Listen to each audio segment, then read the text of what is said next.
After Azure Striker 2, the series would unfortunately go on a pretty lengthy hiatus. The development team was having a difficult time developing the third game. Series director Yoshihide Suda said that he was so happy with how Gunvolt 2 ended that he felt like he wouldn't be able to top it, and that if he was going to do another game, he'd want it to be set 300 years in the future with a new cast of characters. An idea the development team wasn't very happy with. Gunvolt 2 actually covered the events that were intended for Gunvolt 3, and whatever the original plan for 2 was fell by the wayside. But CEO Takuya Aizu wanted a trilogy, so something called Azure Striker Gunvolt 3 did enter production. In the meantime, the series was kept alive by sheer force of anger, namely the White Boy Summer Games, which starred the series rival Koppen Kamizono, which was a what-if story continuing off of the bad ending of the first game. It was pretty novel, but failed to stand on its own as a story. The games themselves were pretty solid, arguably better than the mainline games. But the actual namesake of this franchise, the character Gunvolt, was basically vacant from the gaming landscape for nearly 6 years. Koppen started replacing Gunvolt, crossing over and appearing in other games as a representative of this franchise, while Gunvolt 3 toiled away in development. With Gunvolt being overshadowed by his own spin-off, what better way to bring him back into focus than with another mainline installment? Well, the issue is, if you look at promotional material for Gunvolt 3, it seems to take more of a focus on this new character, Kirin. Kirin was actually planned to be a playable extra for the Azure Striker pack. They liked the idea of adding a sword-wielding heroine to the series, since they thought adding another male character would make the series too gay. Their words, not mine. Far be it from me to complain about the inclusion of sword-wielding tomboys, but Kirin continues a trend that the Gunvolt series has been following since the second game, the trend of making its own namesake character irrelevant.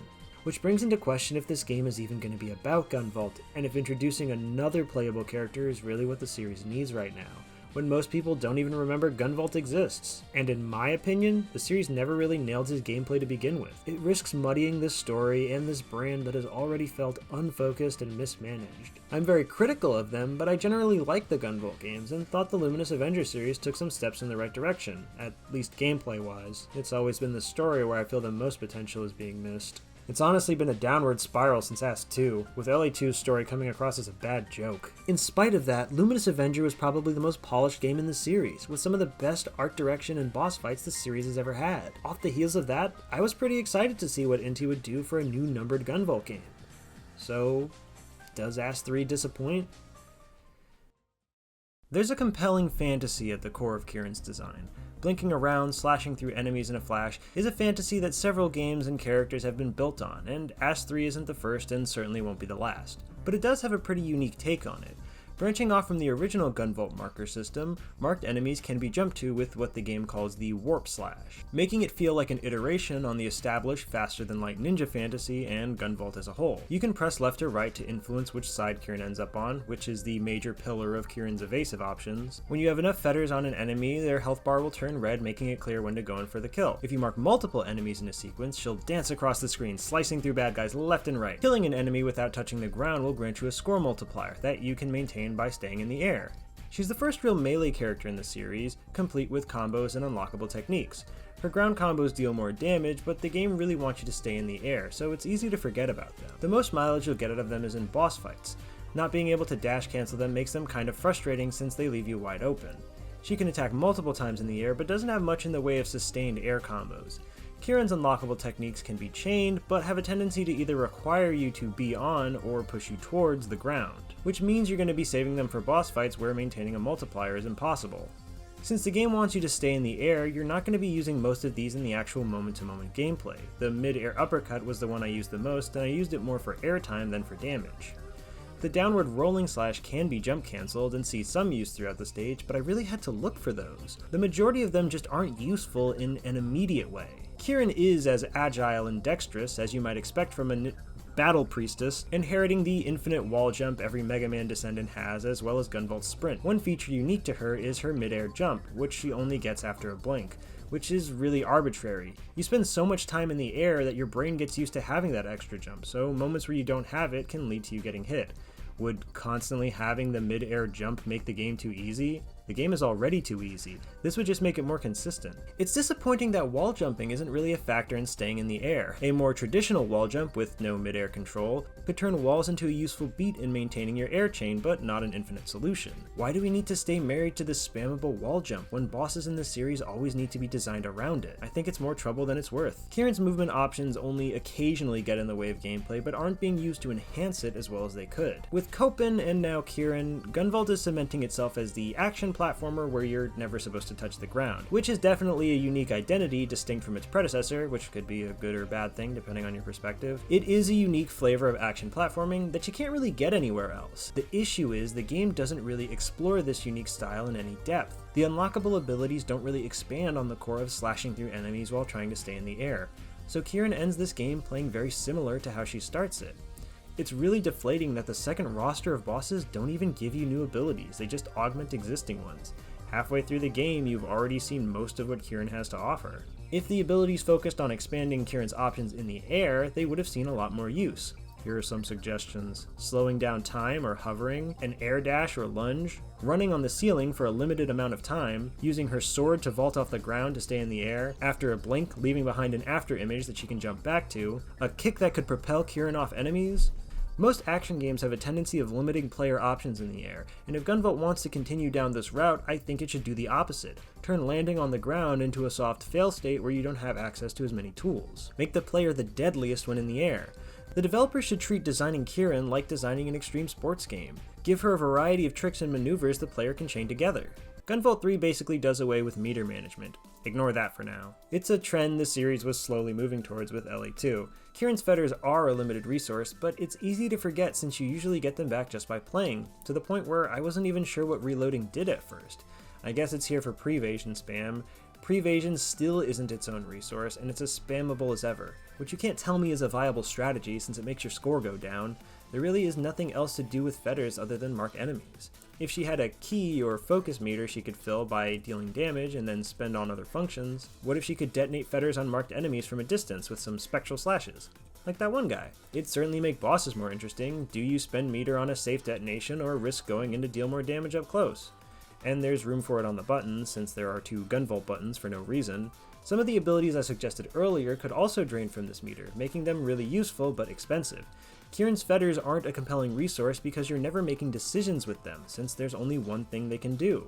While jumping to markers is still a more interesting function, I don't think the series is pushing it as hard as it could. Bosses allow for multiple feathers to be stacked on, but the sprite is completely static, which makes it less satisfying. There's no visual distinction between charged and uncharged marks, making the difference even harder to notice, the only difference being more damage.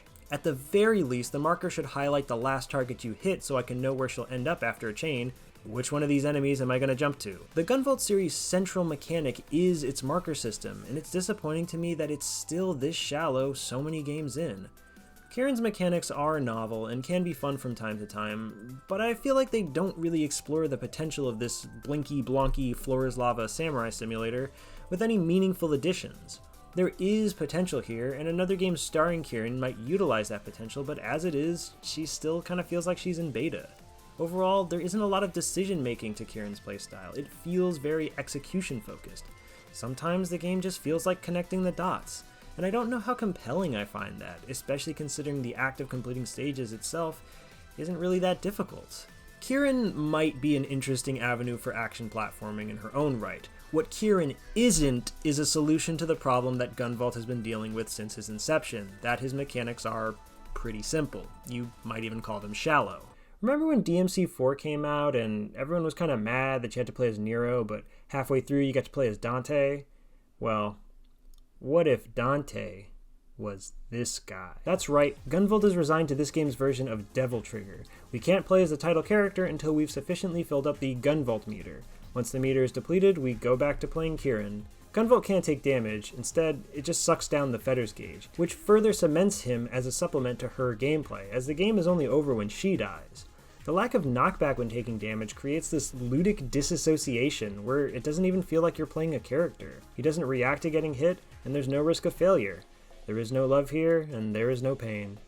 When we do get to play as him, he plays pretty similarly to Kieran, inheriting her ability to blink to marked enemies, as well as aim up and down. There are some slight nuances. Gunvolt will only jump to the next target if the previous one was destroyed, so he'll keep zapping the target until they die before jumping to the next. Kieran and GV's aiming system is pretty unique for an action platformer, as you can only tilt your shots up and down, but it's a total pain, as the projectile is painfully small, and in a pinch, I can never seem to hit either because of the size of the projectile or the precision of the angle. Also, just look at this. Could they really not be asked to draw Gunvolt aiming up? I remember playing as him and not being able to place why I didn't think what I was looking at was as cool as it should be. And this is why. You can frame a character aiming a gun in so many awesome ways. That they didn't try is just so lazy. Outside of blinking, the game shuffles his mechanics around with few meaningful additions. The flash field is now always active, but firing homing shots disables it, so you need to choose which one you want. It honestly makes him play more like Copen, albeit with less options. Speaking of which, he also has Copen's offensive dash. In a futile attempt to outdo his rival, he now has the ability to jump and dash in the air infinitely, with no restrictions, which makes him feel more like a patronizing assist mode than a distinct character. Using his lightning in the air still makes him hover, a function that is basically useless to him now that he has infinite mid-air control, while a manual hover would have been more useful in Kieran's moveset. Giving him these insane movement options just doesn't appeal when there's no risk of messing up. There's nothing to be mastered. It kind of feels like playing with cheats on, in a bad way. He's a little more playful with the marker system when compared to Kieran. If you dash into an enemy with a mark, he'll dash right through them and mark the next target he hits.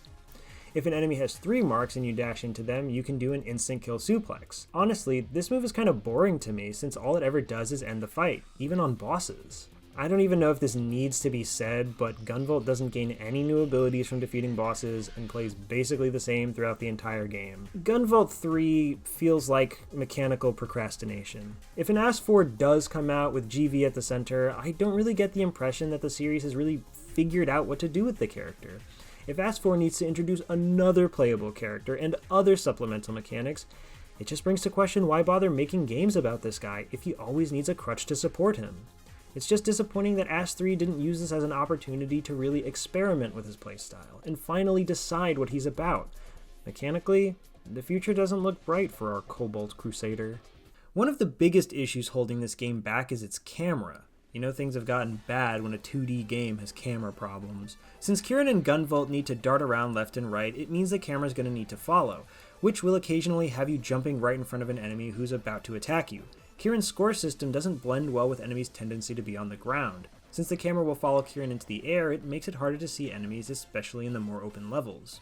Some of these segments are gargantuan, and it seems like they're almost designed around not being able to get information to the player fast enough.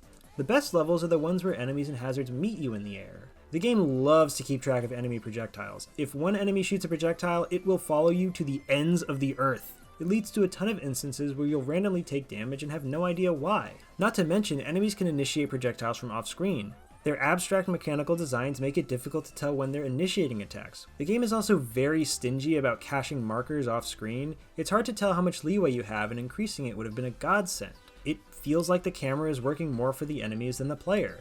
Something that amazes me is how many times an enemy or important information hid behind my health bar or the kudos score. When doing poorly, your screen will be lathered in this ugly blood filter. When doing well, it will be surrounded by this pulsing yellow filter. And yes, you can have both. These are all being applied on a game that is already saturated with visual noise. This is with dialogue turned off, by the way. It can always get worse. Bad visual communication has been a staple of the series since the second game, but it's reached its final form in Ash 3. The game does a poor job of keeping important information on the screen for the player to react to, which leaves me constantly unsure what's even damaging me. If the levels were more narrow and tight, and could neatly frame all the important information the player would need, it would make for a much less frustrating experience. This is an issue that's a mixture of camera behavior, as well as level and enemy design, so fixing issues like these would have required a massive amount of work to be done. And let me remind you, this game was in development for 4 years, so I can understand why the developers might have been okay with these problems getting in if it meant they could stop working on it, but doesn't really bode well for Ash 3's value as a piece of art. Image pulses are a replacement for the equipment system in the previous games. Each level has a roster of images you can get from each stage. As long as you collect any of these special tokens in each stage, you'll usually get at least one new one. I wasn't really asking for gacha mechanics in a single-player game, but it's not nearly as offensive as it could have been. But yes, you can spend real money on this. You have skill images and passive images. Skill images are assists that call an iconic Gunvolt character to perform an ability before going back on cooldown. The majority of them can be boiled down to some kind of attack and some kind of healing. There's like 1 or 2 buffs, and Lola can give you the flash field for a few seconds. It's honestly a mechanic that doesn't really appeal to me very much. They're all mapped to the joystick, which means that if I have them equipped, they end up getting used by accident more often. It's a mechanic I would have gladly exchanged for a more interesting sub-weapon system or technique system. I mostly have some heals equipped since checkpoints don't heal you anymore, and use them right before a boss. Since you'll mostly be playing as Kieran and Gunvolt can't even use skill images, leaving a little buddy to do an attack on a small portion of the screen just isn't that useful, since Kieran wants to stay in the air and stay moving. A couple cling to her, but ultimately aren't that useful and don't really synergize with her playstyle. I couldn't find a middle skill image in this game, so there's no way to tag her in for an invincible DP reversal, just another Ass 3 disappointment. The other kind are passive image pulses, which tweak the core in some way. Prevasion, for one, is an image pulse, making it easy to turn off, but unfortunately, getting resurrected by Jewel isn't, so there's no way to turn that off. I think that's what the Nova image pulse should have done. I've always liked to imagine that Jewel really hates him. Some change your jump height, your gravity, let you cling to walls. A lot of them are statistical tweaks, and there's a lot that either give you health or armor. There's one that even gives you lifesteal. If you think this game is too forgiving, you can track down this dubious little creature who will put a cap on your health in exchange for higher kudos. I really love that the Copen image pulse just gives you one measly talisman. He really wants to be helping you as little as possible. It's in character. Obviously the best one is the GV image pulse for reasons I shouldn't need to explain. Systems like these kind of irk me because I feel like I'm being tasked with balancing the game for the developers, so I keep wondering if moments where I'm not having fun are due to my build. For action platformers, I really prefer RPG elements feature in as little as possible. I'd rather a really tightly designed action game where every mechanic serves a purpose rather than all these mechanical loose ends that make the game easier but make the end result less rewarding. And no amount of RPG modifiers can fix a core game that isn't fun. The theming of this mechanic is just so annoying. They can plaster characters from the story that they basically killed all they want, but it doesn't convince me anymore that this is a celebration of the Gunvolt series, more of an exploitation. Seeing characters like Monica and Quinn is just depressing, since it feels like neither got to be actual characters in the games they did appear in, and here they are, reduced to literal collectibles. Some of the first images of this game I saw were these sprites of Quinn and Monica, which unfortunately gave me the impression that they would appear in this game. I thought they were going to be part of some kind of operator select system, and maybe get another chance at being actual characters, but unfortunately not. Check it out, dudes. Look who it is. The image pulse system feels like a gimmick, distracting the player from Ash 3's novel but pretty shallow mechanics. Bosses actually do have elemental weaknesses, but I don't know who in their right mind would want to experiment to find out which. It's not like bosses are so difficult that you need them. Speaking of which, bosses. They got them in this game. The first lineup of bosses are primal dragons and have a mask motif to set them apart visually. It's a noticeable change, but I can't really say I'm crazy about any of these designs. The second lineup just goes back to the Sumeragi standard, even though they aren't affiliated with Sumeragi. Aren't they supposed to be knights? Couldn't they have worn, like, pristine armor and cool knight helmets? I wasn't really a fan of any of these designs either, which is a shame because I really like their human designs. I was having such a bad time playing this game the first time that I audibly gasped when I saw this character because of how cute she was. But Plato, Sandy, and Illusia all have great designs. Bubina is whatever. Okay. So, Sandy can control sand and uses a shovel. Plato is a knight, so she uses swords, one of fire and ice. Illusia is like an ancient monk, so she uses a staff. So why is Bubina a bug? If she's the lusty gun woman, why does she just fire bullets out of her fingers and fly around like a bug? Is there a pun here that I'm not getting? And why does she... Relentless libido! Excuse me? Unfortunately, the fights themselves have a lot more in common with the second game than the other second game. They usually telegraph their attacks, which are reactable and fair. The problem is it's hard to tell where the bosses are moving, and since they deal collision damage, you end up getting hit more by them than by their attacks. Look at Dr. Finger. See how his thread shows the direction that he's going to dash in? When Apollo does this, he just kind of swings up and down and all around. The visual cue of the thread is completely useless. Vespa always flies close to the ceiling, so there's no chance she'll crash into you during this phase. When she comes down, it's slow and you have time to tell when she's initiating her next attack. Bubina is clearly in jumping range and will just dash right through you. Sometimes she'll even dive bomb to hit you on the ground with no warning. A lot of bosses in the previous games would teleport to get around, which meant they usually wouldn't appear right on top of you, and more close-range bosses would move around by attacking. There are a few bosses in this game who will blink back and forth and all it does is waste time. A lot of bosses in this game just kind of hop around, sometimes right on top of you. Gay Man has a ton of moves that see him charging across the screen, so what does he need this stupid little hop for? Bosses have a lot of creative attacks, but it feels like the majority of them you just dodge by blinking. It starts to feel like the only mechanic the player gets tested on. Kieran can't block or counter like she could in her own boss fight, when some kind of defensive system could increase the ways bosses test the player. Her sword can intercept some projectiles, but the logic isn't consistent. She can deflect these, but not these. She can reflect Illusia's spear, but not Sandy's shovel. The game needs to change color to show which one of Bubina's bullets she can hit. This when we say so logic for projectiles is just really lazy and makes it feel like a mechanical loose end. It's also disappointing that there's no displacement to speak of in this game. Maybe if Kieran could stack enough seals on a boss and break their guard, leaving them open for a combo or juggle, after LA2 experimented with this in boss fights, we're back to more markers just equaling more damage. If different levels of markers could be the player's gateway into different states and abilities, then it would really change combat in a way more complicated than just dealing damage, which is something I feel the marker system has never done in this entire series. Fighting bosses as Kieran can be fun, but it does feel like it neglects a lot of the mechanics. She's still more fun to fight the bosses with than Gunvolt. Forget the offensive dash. Gunvolt has finally caught up to Copen by making bosses completely unreadable. This was somehow never a problem for him until now. Here's Gunvolt's plan of attack.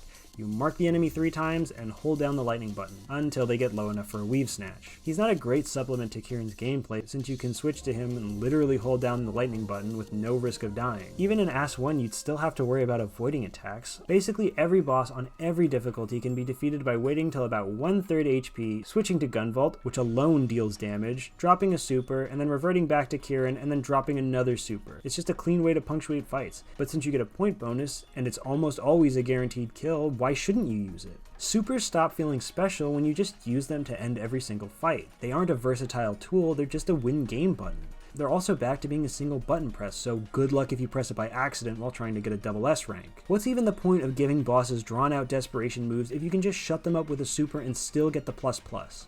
What is my incentive to actually learn to dodge these attacks when I have the solution for every one of them right here? It robs the player of an exciting or dynamic finish. I have played this game for over 70 hours and I still do not understand what decides which super Gunvolt will use. Is it his kudos? Is it his charge level? The number of marks on the bosses? It just says level.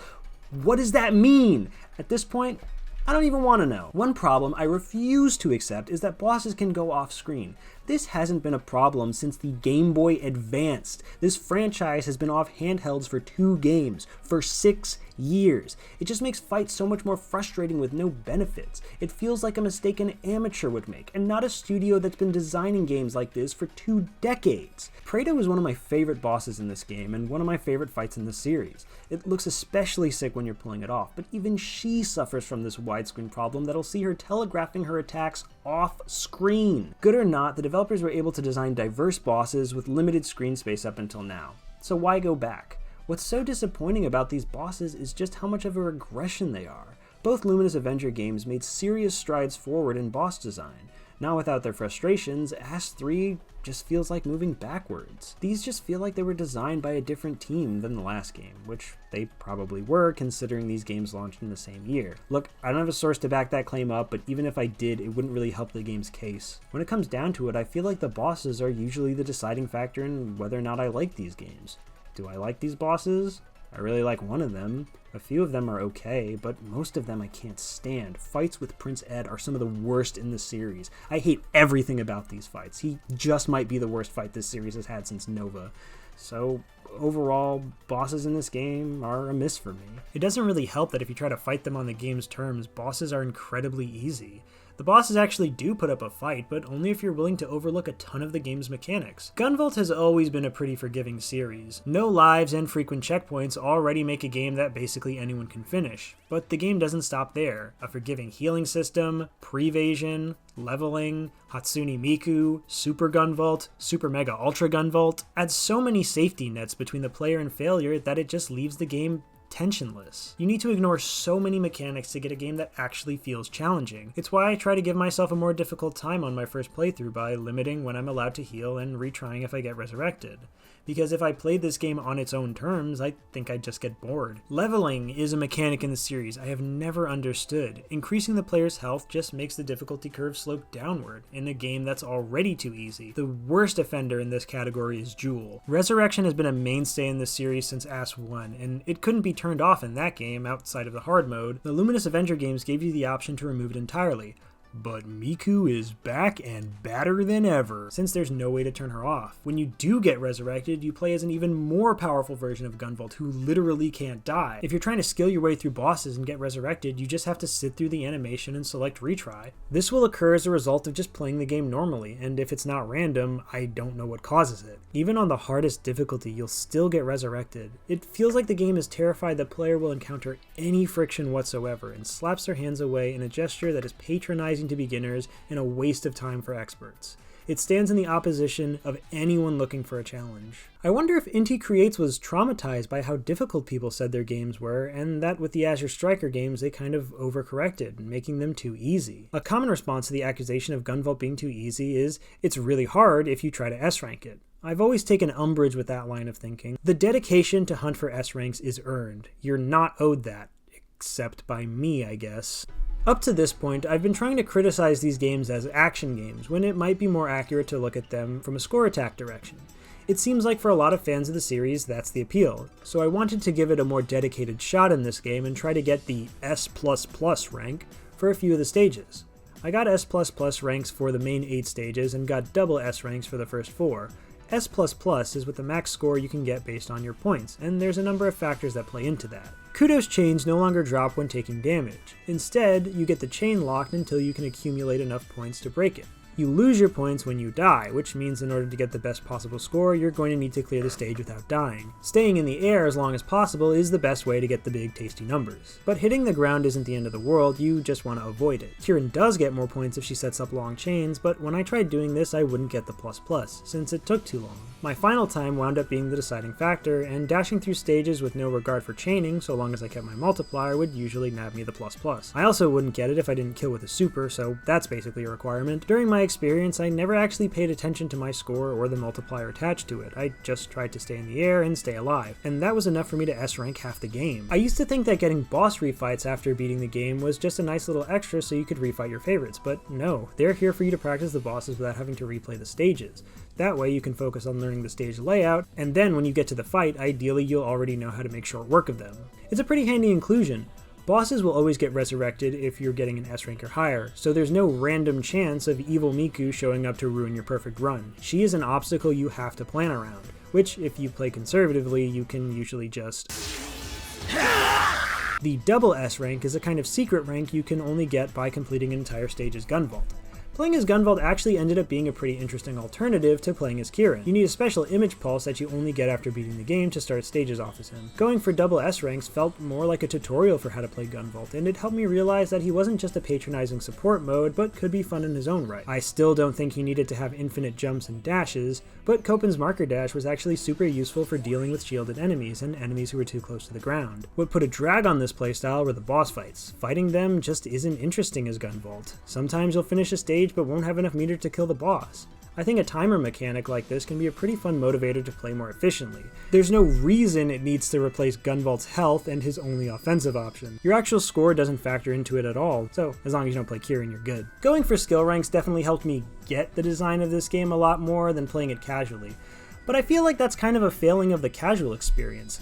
Gunvolt 3 has a pretty woeful tutorial for what it's trying to do. It teaches you about wall jumping, sprinting, fall through platforms, dash jumping, all functions that the scoring system actively punishes you for doing. I won't say I didn't have any fun getting these, but it wasn't like I had discovered the secret fun mode that made me fall in love with the game. In fact, it kind of reinforced a lot of the problems I already had with it. It's where issues like the camera really started to get in the way of my enjoyment, and decreasing my HP to get more points made instances like this even more frustrating. I just think that a scoring system should motivate an already fun game, and I think if As 3 did have more in-depth mechanics, more abilities and skills for the player to master, then I doubt people would be complaining for them to make it more shallow to support the scoring system. It's fun if you S-rank it is not a silver bullet for criticism of what is an incredibly flawed action game. But just to be clear, this is my evaluation of Gunvolt 3. I'm sure the scoring systems of previous games were a lot different, and S-ranking those games are an experience I can only judge if I go back and do them, and who knows. Potential is the word that haunts the Gunvolt franchise at every turn. There's something here that's worth exploring, but due to its poor camera, frustrating bosses, and shallow mechanics, it's just not in a state that I can call great or really good. I think I'd only recommend this game if you think Kieran's mechanics look novel and want to mess around with her for at least one playthrough, but an action game worth mastering, it is not. If there is anything worth your time in this game, it's going to be on the gameplay front. The story is not going to be saving it this time, but we're gonna have to talk about it eventually. Gunvolt 2's ending was far from definitive. It ended with Gunvolt saying goodbye to Jewel, leaving her to live a normal life. While I have my problems with that story, it was a satisfying ending for that game, but what it wasn't was a conclusion to the larger Azure Striker story. Copen's story isn't resolved at all, it feels like it's just getting started here. Nothing is done with Sumeragi in this ending, the villains of the entire series aren't dealt with, and since the Muse was still in play, it felt really unlikely that the series would continue without Middle making another appearance where either Gunvolt or Copen are concerned. It felt like a farewell for now. It was pretty clear that the battle was far from over for the Azure Striker. Gunvolt 3 does not want you to believe that. Gunvolt 3 begins with our new heroine, Kieran, breaking into a Sumeragi stronghold hoping to expose a dark secret. When she gets to the bottom, she finds out that it's a giant dragon that can control lightning. A dragon, you say? It's Gunvolt. After freeing him, we learn that he was actually being held willingly, as in between games he experienced a massive surge in power that he couldn't control. So he handed himself over to Sumeragi, the only people in the world who would have the resources to keep him contained. Kieran informs Gunvolt that he's been sealed away for several decades. This means that all the characters we've come to know up to this point are dead, and not important. No Copen, no Judel, no Quinn, no... what's his name? If you were hoping to see what would happen after Gunvolt 2, you're playing the wrong game. Gunvolt 3 sets the slate clean again in a continuation of the trend I was really hoping to see this series abandon. Gunvolt 2 ended in a way where the developers really could have done anything, so this massive time skip just feels random. During his sleep, Sumeragi has been using his Septima to power the still unnamed city. The side effect is Gunvolt's powers are turning adepts across the city into primal dragons, which are like adepts, but even more. Gunvolt is the first primal dragon, pictured here. Kieran frees Gunvolt with the sole purpose of using him to round up primal dragons, and he tags along without complaint. Kieran can keep his powers under control using her Septima, the Radiant Feathers, which has the powers to seal the abilities of adepts or other primal dragons. But the side effect is Gunvolt is a dog now. Gunvolt 3 might seem like it's taking a big risk by ditching its existing storyline, and I'd praise its audacity if that's what it was actually doing. The issue is the risks it's taking are completely needless and don't amount to anything. The massive time skip jumps over what sounds like a more interesting story. Regardless of whether or not you think the time skip is a good idea, it's a paradigm shift we're only told about. Nothing about the status quo of the Gunvolt world has changed. The adept versus human topic isn't even acknowledged, so it's hard to say it's resolved. The concept of primal dragons just amounts to adepts wearing stupid masks. If dragon radiation caused the adepts to turn into horrifying inhuman monsters, it could at least raise the stakes. It could have been a grim and bold direction for the series to go in. Nothing about this story requires a jump in time. The new factions the story introduces could have easily existed in Gunvolt's time. If the developers need to change the status quo to do something ambitious and creative, then they could at least do that. In contrast to previous games, the first lineup of bosses are framed more as people who can't control their powers, being manipulated by an external force, and from time to time being resurrected by what appears to be an evil Hatsune Miku. Every time we defeat a primal dragon, they join us as a member of the Dragon Saviors. The idea of bosses being rehabilitated is one I talked about in the first video in this series. My point was that it was a step toward making bosses feel more like people whose lives had value and making more compassionate heroes, but it's not a silver bullet for making good characters. The support characters are all male in this game. I've complained about this series' habit of pandering to the male gaze, but who do they think this game's audience is? Do girls like Gunvolt? I'm not saying the roster should have been big titty anime girls, but going from one extreme to the other just feels misguided. If there was even one female support character, it would shatter this effect, but here we are at the third installment of the Gunvolt trilogy, and we have a reverse harem. They all fall into archetypes that the male writers think girls would like. The cute one, the funny one, the smart one, the fighter. They all have one personality trait that informs their entire character. Sheldon likes video games. BB is lazy. Japalo is an aspiring sociopath. Gay man likes to fighting. If the game was going to go in this direction, I feel like they could at least commit to it. Let me pick my favorite boy and unlock cute outfits for him and take him on dinner dates. You know, the works. I'm not above this kind of thing. I got married to Chrom and Fire Emblem. Much like the past games, there's also radio chat. The Luminous Avenger games didn't have radio chat because everyone in the entire world was dead, so there was no one to talk to. But unfortunately, the characters in Ash 3 are all alive, and there's nothing I can do about that. With English voice acting this time, I can at least follow along, but I still think it's as misguided now as it was in the first two games. First off, the dialogue is bad. Big misstep there. Second off, it's the frequency of the dialogue. Characters are always talking in this game, and it's just exhausting to listen to. On my first playthrough, it genuinely gave me a headache. There's so much of it, it'll even cut off when you hit triggers in the stage before it finishes. All thanks. Who's that? Listen up, Smith, all you punks. This is as far as you go. Oh, really? I was just about to.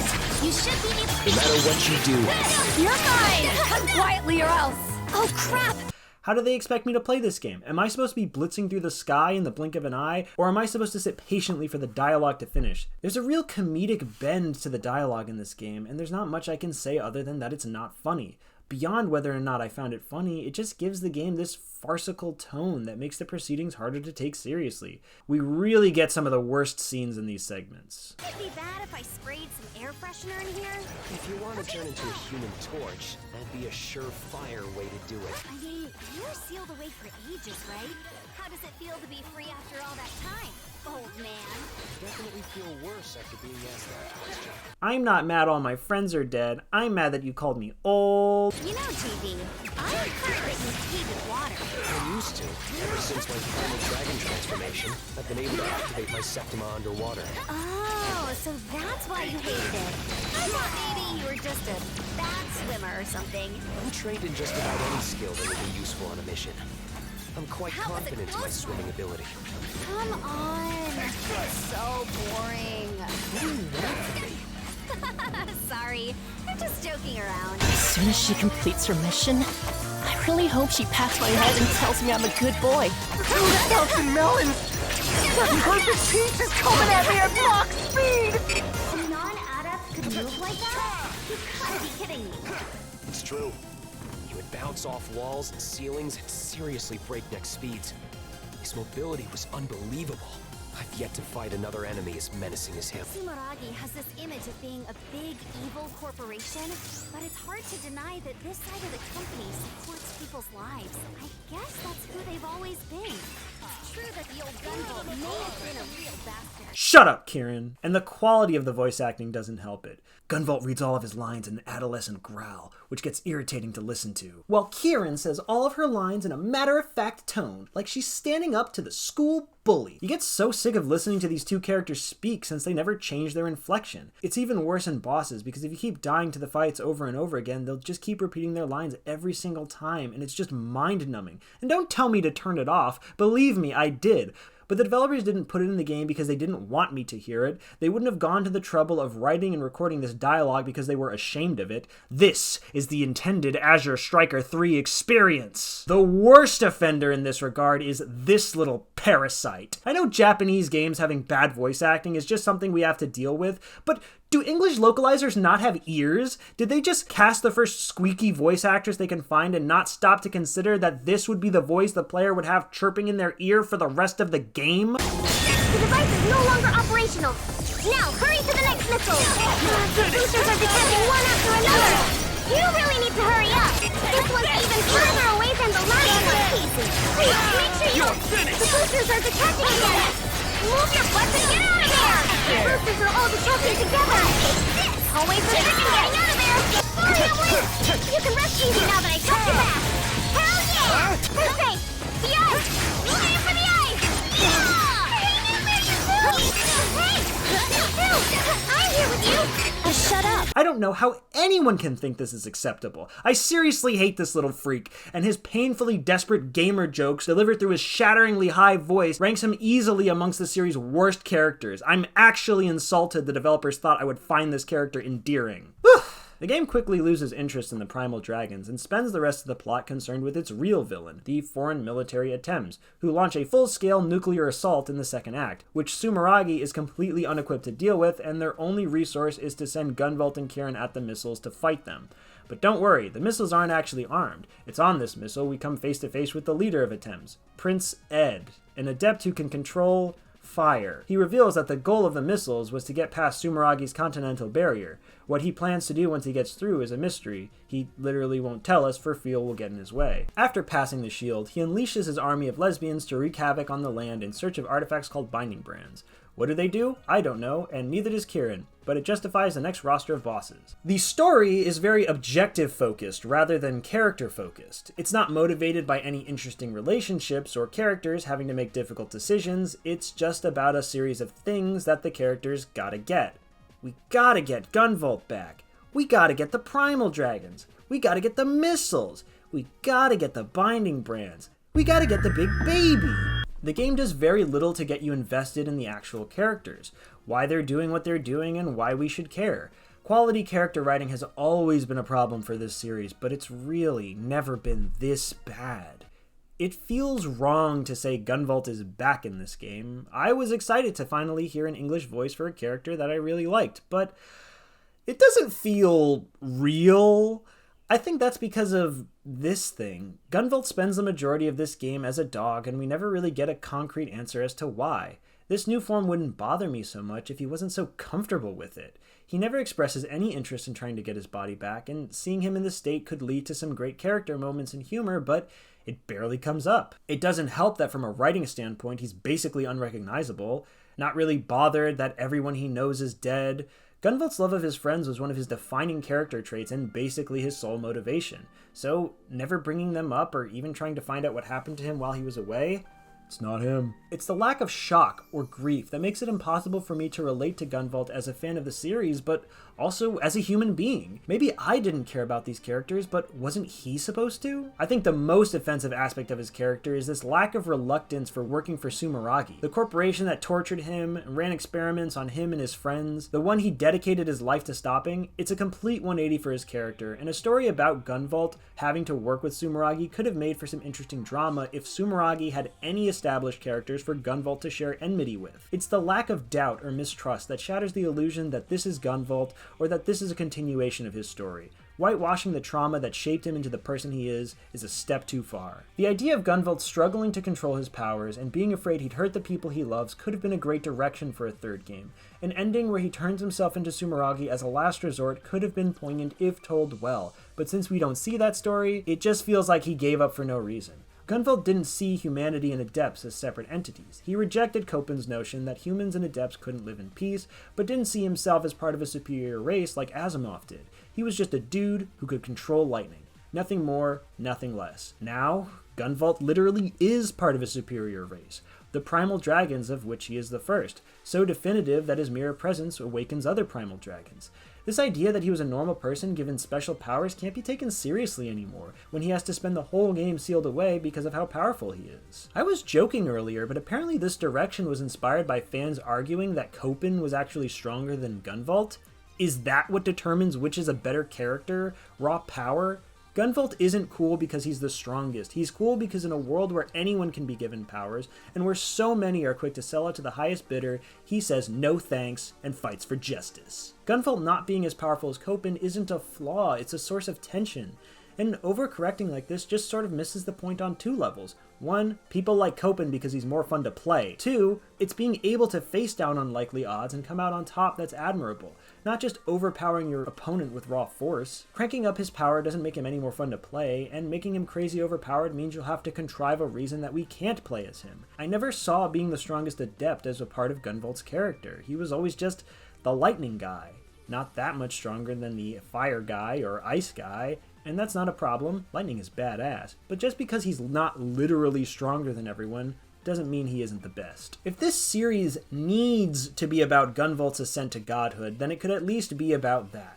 But there was no escalation of power between the first two games, so the sudden spike in the third game feels completely random. Is that the core of this series? Just how cool and powerful Gunvolt is? On one hand, the series is trying to show us that he's the ultimate lifeform, and on the other hand, it feels like it's trying to remove him from it. He's reduced to being the sidekick. He's basically a magical girl mascot. His surge in power makes even less sense when you consider the fact that he doesn't kill people anymore. Ass 3 feels like it's trying to make reparations for the series' history of frequent murder. Bosses no longer die when killed.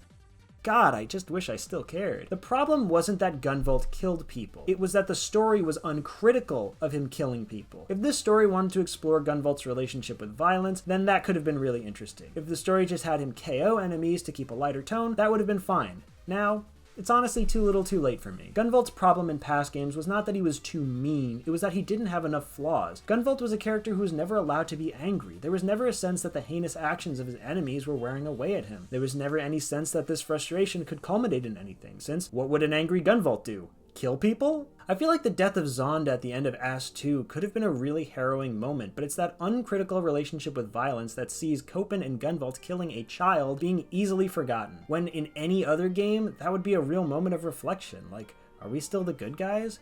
So acting like this is an issue that is resolved misses the point of why it was a problem in the first place. If Gunvolt didn't like killing people from the start, then there would be a weight looming over him, tempting him to cross the line and finally prove people like Copen right. Gunvolt isn't allowed to resent the pig-headed masses that are indifferent to the struggles of adepts because he's a good guy and needs to be good. But just being immune to this completely erases why being a good guy is so admirable, and that it's because it's hard to defend people who hate you or who turn a blind eye to your suffering. This lack of flaws is something that's always prevented him from being a truly great character in my eyes, murderer or not. Gone is the down-to-earth, relatable Gunvolt, who loved cookies and hanging out with his friends and clowning on his enemies, and in exchange, we get to watch a lifeless husk of a character lose everyone he loves to obtain godlike powers so the developers can make a game about someone else. This was a character who used to stand as a symbol of freedom, who fought against bigotry and corporate tyranny, who dreamed of a world where humans and adepts could live in harmony, reduced to a fangless corporate dog. It's pathetic. Alright, now that we've finished Gunvolt, let's move on to Jewel. Jewel is actually in this game, in the form of the Muse.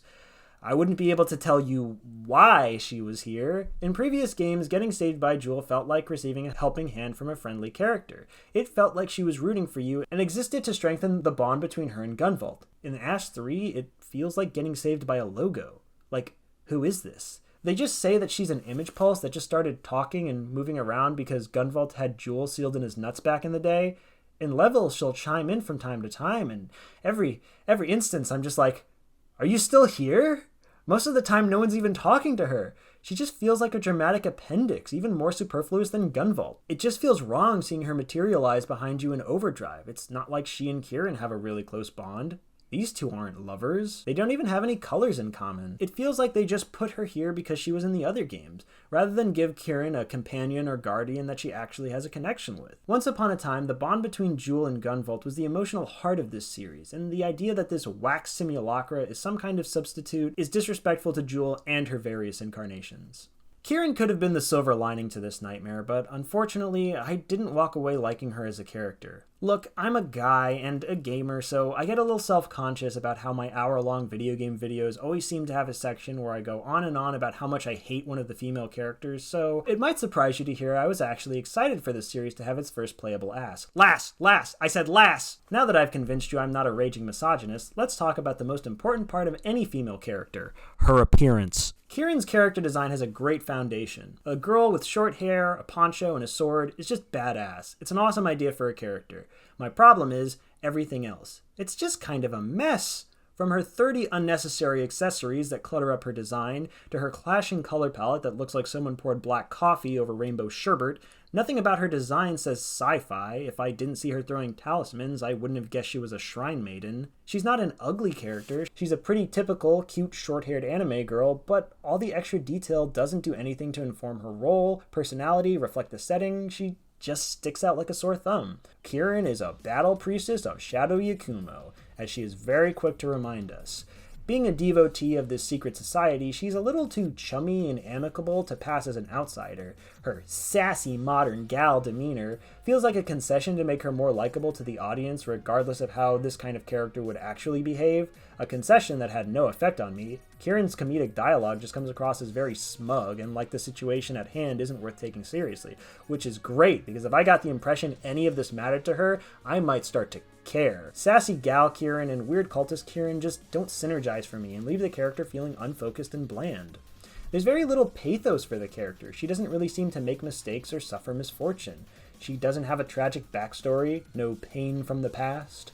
She doesn't seem to have any doubts about working for Sumeragi. She's completely comfortable befriending people outside her weird ninja cult. She isn't worried she won't be able to keep up with the legendary Azure striker. She's not fearful of Gunvolt's enormous power, or better yet, envious. And she doesn't seem to want anything. It just makes it hard to root for her when she just seems to have everything under control. Since she has no flaws, there's no room for her to grow. She has no character arc and ends her story exactly how she started it. Kieran is basically always right, which just makes her feel like a know-it-all. The way she talks down to Sumeragi, the alleged most powerful corporation in the world, like she won't have to face any consequences, just makes her seem invincible, even though all she ever does is carry out their bidding. Shadow Yakumo is an everything-proof shield that prevents Kieran from having to show any degree of concern or restaurant? It's hard to feel like a sympathetic underdog when just off-screen she's backed by the most powerful faction in the world.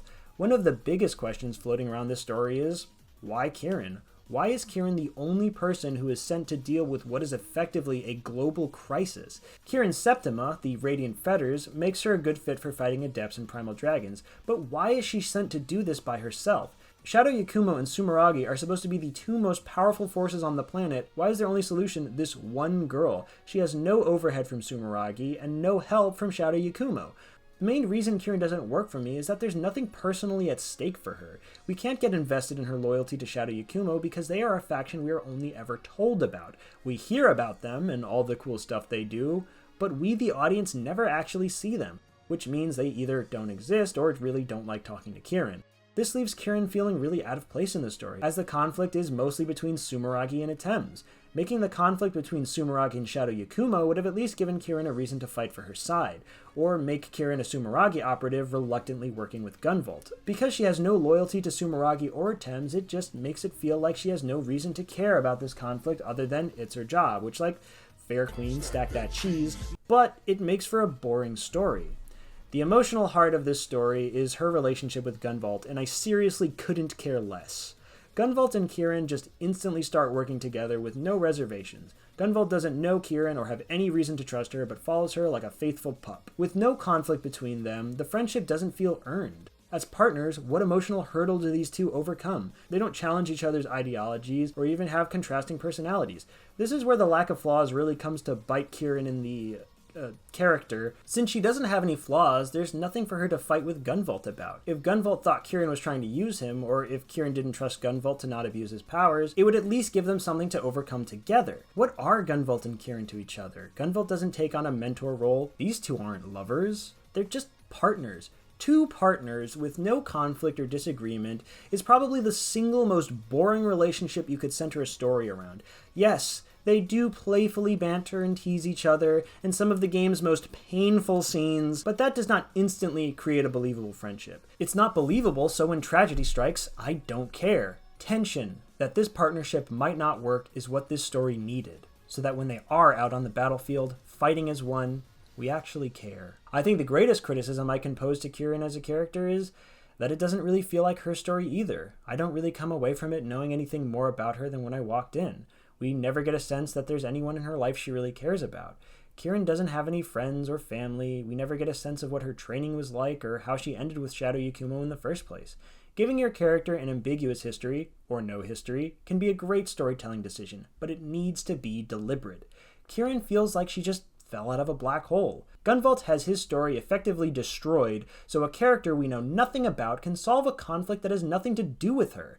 If this game needed to be Kieran's story, then the least it could have done was be that. The story is structured more around the villain, since the heroes are always just reacting to whatever he's doing. Ed fails to be an interesting villain in the way that pretty much all Gunvolt villains do. He has no personality other than being smug and smirking like a dumbass. He doesn't have any compelling connections with other characters. All the bosses are effectively yes-men who do whatever he says.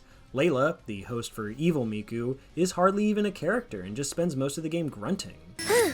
Kieran and Ed don't have much in the way of rivalry. It's hard to establish chemistry between heroes and villains if they barely interact. There's no conflicting ideology or personal grudge. Kieran and Ed are fighting because Kieran needs to pay rent and because Ed is an atomic dumbass. His goal isn't well defined, so launching nukes willy-nilly makes him seem like an unstable maniac. And by the time we do find out what he wants, the game is basically over. He believes his cause is noble, but doesn't seem to have any interest in completing that goal with any elegance or efficiency. He's as powerful as he is incompetent. I get the sense that Gunvolt is aware of the concept of great villains are the heroes of their own stories, which can be good writing advice, but like so many of Gunvolt's reparations, it's not a silver bullet. If he was a mustache-twirling villain that had no redeeming qualities, who used and abused everyone who got near him, it would at least make you want to bring the hammer down on him. But as a sympathetic villain, there's no pathos, there's no tragedy, no sacrifice. He's how I would define a truly boring villain, a villain too noble to be hated, but too well off to be pitied. Okay, so what's his goal? Well, a bunch of old women told Ed that Sumeragi has a super secret magic baby that can control the future, and he wants to awaken it so its powers don't fall into the wrong hands. That's his goal. This is only revealed to us right before we show down with him inside the Energy Sword Fortress, which he used nanomachines to summon in downtown Gunvolt. Ed wants to awaken the baby so he can be its mommy, and Kieran wants to seal it away so we can, talk about it, man. Even though Kieran wins, the fetus of God still wakes up and she has to fight that. One serviceable boss fight later, oh yeah, Gunvolt's here! The second phase sees Mobius breaking the fetters and taking control of Gunvolt. And honestly, this fight kinda rocks. It's a great final exam for Kieran's movement. Figuring out how to get past his attacks is a rewarding experience. Even the music is good. The mature vocals lend the fight an emotional gravitas that the chirpy vocals of past games struggled to. It really makes me wish I cared about Gunvolt and Kieran's friendship. It's a great fight, one of the best in the series. It's also a great opportunity to finally write Gunvolt out of his own series. Gunvolt dies, and as a fan, I was really happy to see him go. It did me a lot of good knowing that he can't suffer anymore. It's all I could really ask for. But yeah, there is a true ending where if you beat Gunvolt without ever striking Mobius, Gunvolt will survive. He laments the mistakes he's made along the way and wishes that he could start it all over. Mobius, with his ability to control the future, grants it. He and Gunvolt fly off to parts unknown, leaving Kieran as the sole defender of Earth.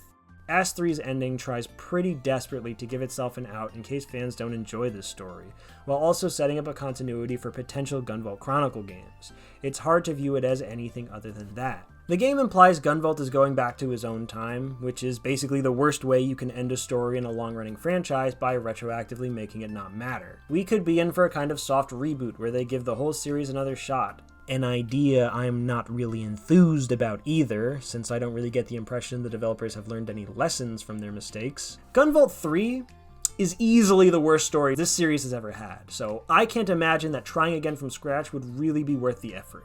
It's not like the series was unsalvageable. I talk a lot of trash about the second game, but it's not irredeemably bad, or that it left the developers with nowhere to go. For all my problems with it, I was invested. I wanted to know what was going to happen next. But after Ash 3, I don't really care what happens. Gunvolt 3 has a million ideas, any of which in isolation could have propped up a third game, but there's just so much and none of it feels like the focus. Rescuing bosses to form a new resistance, Gunvolt in a supporting role to tell a new character story, having to work with a new alternate faction to fight against Sumeragi, having to work with Sumeragi either against a greater threat or against his own will, struggling to control his powers, adepts turning into monsters. Gunvolt being rocketed into the future to discover a whole new world could have worked great if the LA Games hadn't done that one game ago. Any of these aspects could have been the focus of a good story, but they're all just thrown in and mashed together in a story devoid of pathos and humanity that leaves it a sterile farce that is so desperate to make you laugh, because it sure as hell can't make you cry. I think Gunvolt 3 did substantially more damage to this series than LA2 could ever dream of.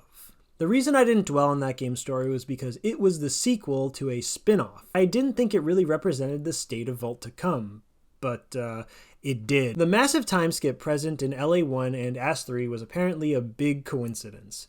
Ash 3 actually did start development before either Luminous Avenger game. It worked in that game because it was a twist playing on the concept of bad endings in video games. It was all about the consequences of Gunvolt failing in that first game and the horrible world that would have come from it. But in this game, it just feels random. There's no way you could have predicted it would take this direction based on information in the previous games. Honestly, I think the first 2 games and Luminous Avenger X form a more cohesive, if non-linear, trilogy. There's more connective tissue between these 3 games than any of them have with Ash 3. It's why, more than anything, this game just doesn't feel like Gunvolt 3. I just don't buy that the Azure Striker story was over. In order for that to happen, things need to, resolve. Copen walking off into the sunset after saying, "I'm still racist," doesn't really feel like a resolution to me. It feels like a cliffhanger. I always thought that Gunvolt's identity was a deliberate mystery that we were going to discover over the course of the series. Where he's from, what his real name is, which Galgun character his mother was. Was he discovered by Sumeragi, or was he created by them? I guess I just wasn't supposed to think about it. Maybe it's a little naive, but I was also expecting our heroes to one day defeat Sumeragi. Wouldn't that have made for a satisfying ending for the series? You can tell me I read too much into all the above stuff, that there was no evidence that these plot points would come back up, but you can't tell me this was the original plan for Gunvolt 3, because I have proof.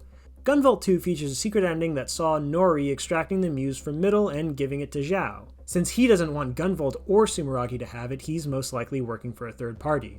The idea of seeing a potential villain in Zhao, learning who he's working for and what their goal is, was an intriguing mystery to set the stage for a third game, and maybe the franchise moving forward. That plotline is just missing in action. It's possible that this ending was just a stinger to give the developers ideas for what to do next.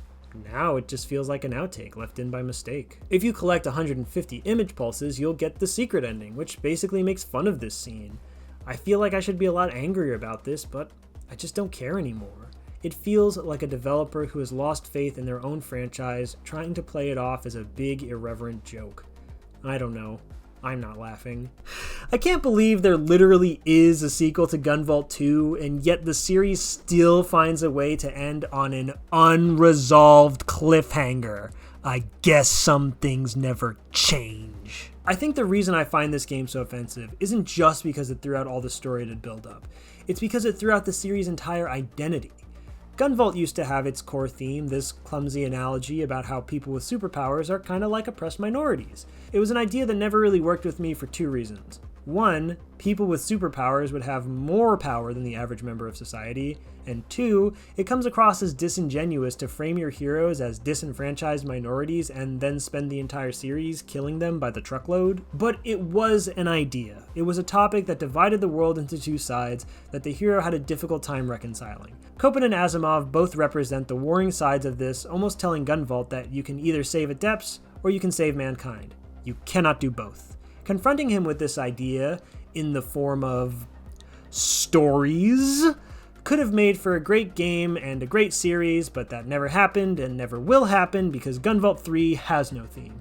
There's no analog for bigotry or genetic supremacy in the story, but it doesn't feel like Gunvolt's dream of harmony between humanity and ex-humanity has come true, or like it was ever a conflict in the past. He doesn't say anything about it. Gunvolt's theming had a pretty sharp, if vague, air of anti-corporatism, saying that if superheroes did exist, corporations would focus on what they can do to profit off their existence. The series never really explored that concept in any depth, but the Sumeragi Corporation was pretty unambiguously evil.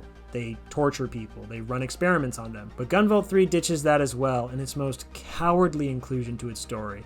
The sentiment that the Sumeragi Corporation, the cult-like multi-billion-dollar corporation that has controlled the world for centuries, isn't that bad. And is that really the story we need right now? So what's Gunvolt 3 have? Kieran and Ed are our 2 major players, and they don't really seem to believe anything. If you asked me what these characters believed, based on their actions, I would say they both believe people with enough power and influence should not be held responsible for their actions. Seeing as Ed is let off scot-free after igniting a global crisis, when something like that in real life would net him a minimum of 99 life sentences. And honestly, that could be a really interesting theme to center a story around. The issue is the game doesn't realize that that's a bad thing.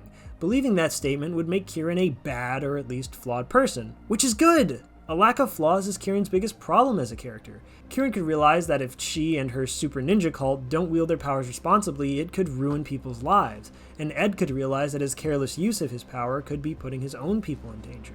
Kieran and Ed basically get happy endings and never have their minds changed on anything. The series doesn't really seem interested in characters who need to grow and change. So, what's left? Dragon Ball power scaling? X-Men with mega evolutions? Absolute power corrupting absolutely? Corporations are good actually? All that's left of this series is Gunvolt, the Muse, and Sumeragi. Gunvolt, who barely resembles his past character physically or emotionally, Lumen, who feels like a floating JPEG with no presence in the plot, and the evil corporation that doesn't even get to be evil.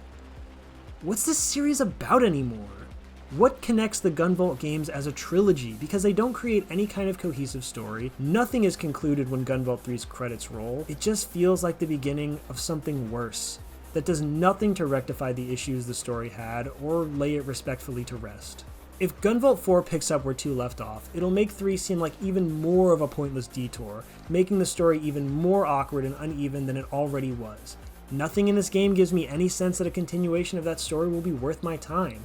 A game that comes along and explores Kieran as a character, that lets us understand who she is and fleshes out her gameplay and explores Shadow Yakumo as a faction, might be a game worth playing.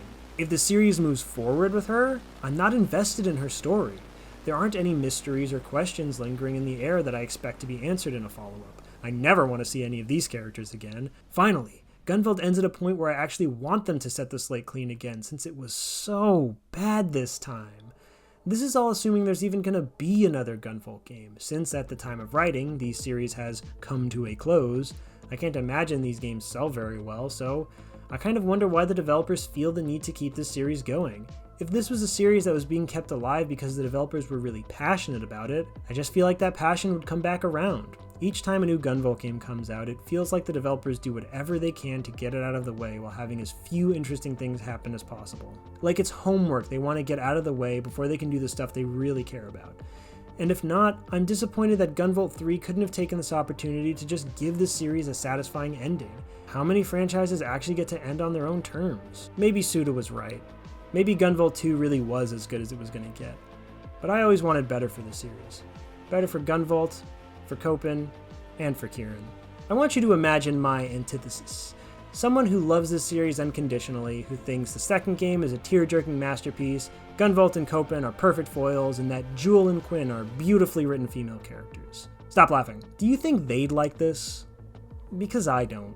I feel like anyone who is really invested in that story would have just wanted to return to that world and spend more time with those characters. But unbeknownst to me, that story's finished. That story's ended.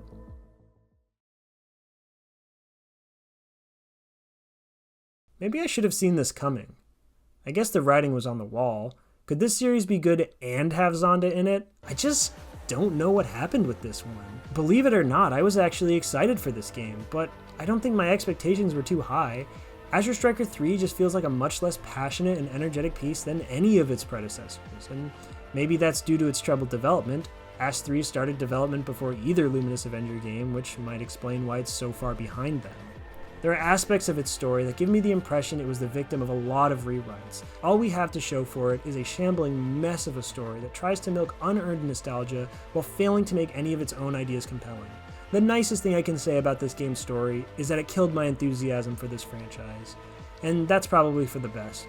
If they nailed even one dramatic element, Gunvolt 1's ending, or Copen's relationship with his sister, then maybe they could have strung me along for another 10 years. Thanks to Gunvolt 3, I can stop waiting for the series to find itself, because it's not going to happen. If Azure Striker 3 was an awfully written story that nailed its core gameplay, I'd be singing its praises right now. But that's its greatest failing, not being good enough to help me forget about its awful story. Kieran is an interesting character mechanically, but the game doesn't get the most out of her or even execute her simple playstyle well, in addition to taking multiple steps backwards and reintroducing problems that were already fixed. Azure Striker 3 is a reminder of everything wrong with this franchise, while showing just how far it still had to fall, and is the first game in this series I'm comfortable not recommending.